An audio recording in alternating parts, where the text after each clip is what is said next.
Immersed robot.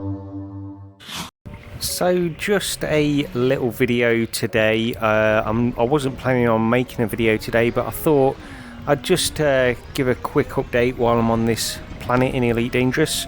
This is just sort of an impromptu video really, because I stumbled across this planet as I make my way back to the bubble, and it just blows my mind. I mean, I can't recommend the Pimax Crystal highly enough to people that like Elite Dangerous.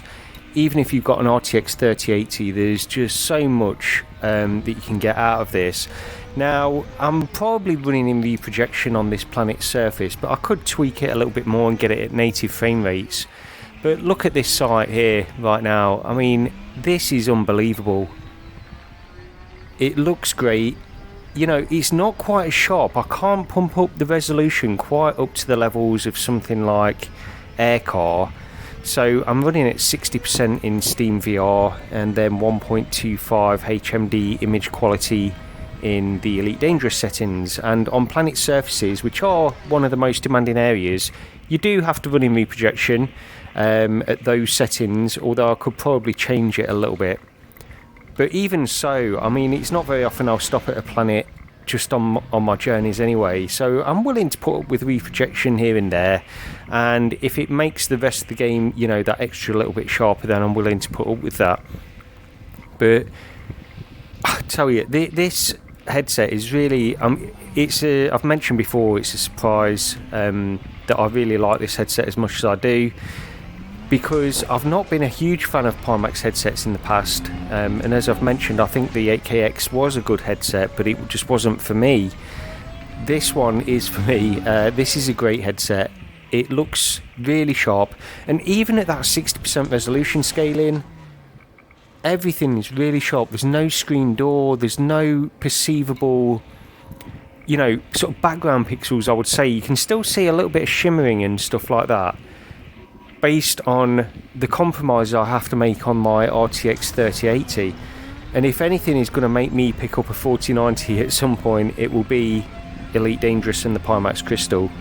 I would love to do that, but also I had Paradise Decay and Lee Days Netic round, Lee from the Recentered podcast round today, and Paradise Decay tried the Crystal.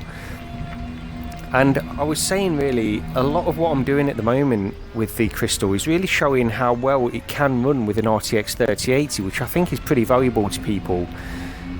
And I can't say that, you know, a 4090, the better GPU you can get, the better experience you're going to have overall.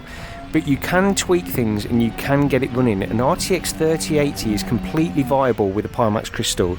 And this is one of the most demanding games. Microsoft Flight Simulator is the same way, really. You know, you don't get much more demanding than Microsoft Flight Simulator, and you can get it running pretty adequately with the eye tracking implemented. And by the way, I am using eye tracking right now as well to provide some dynamic foveated rendering, so that increases performance. And if you do that with Microsoft Flight Simulator, you can get a pretty good image quality and relatively good performance, even in areas like New York City. And I'll show some footage of that in my last video with the Pimax Crystal, where I'm talking about dynamic foveated rendering, and it's running at pretty good frame rates, and the image quality was very, very good. Now, of course, like I mentioned, you still need to get to the point of, you know, really high level GPUs in order to get the most out of this headset that you possibly can. But 4090s are not cheap. 3080s are far more affordable, and I wouldn't dismiss the fact that there is a lot of value you can get out of this. It looks absolutely stunning. This is the best experience I've had in Elite Dangerous since I've been in VR. And I remember playing this game in the HTC Vive, the Rift CV1, and you put up with all these low resolutions where it says mass locked and landing gear and stuff like that there. You can barely read that on the HTC Vive and the Rift CV1. But in this, it is very, very sharp. Now, there are still noticeable pixels, but that's due to the nature of the game. It's just a demanding game, especially on planet surfaces, but it's still very, very sharp.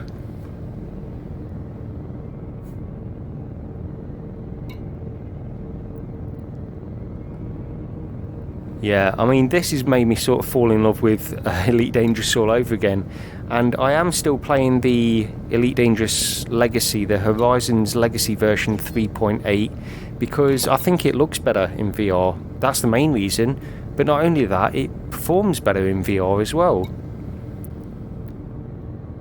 But yeah, let's get out of here, and like I say, it was a little bit of an impromptu video. But look at the landscape, everything looks great.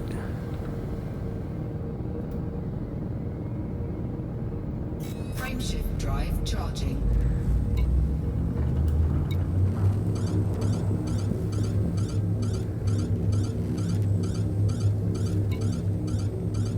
4, 3, 2, 1, engage. Such a great game.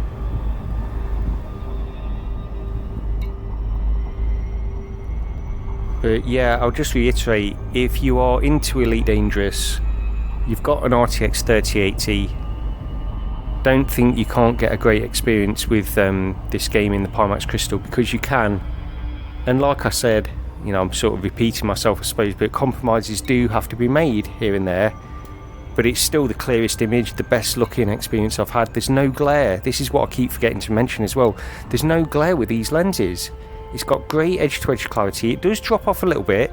There is a little bit blurred on the edge, but this is really, you know, it's the best VR experience I've had in Elite Dangerous. There's no question of that. But I'll leave it there. I'll continue on with my journey back to Seoul and back to the bubble, so I can pick up some regular missions. I'm going to change my ship once I get back there, and start playing the game in a slightly different way to how I've been playing it for the past few months, which has really just been journeying to Colonia, doing some exploration and that kind of stuff. But yeah, I guess I can leave it there. But thank you very much for watching, and I'll see you next time.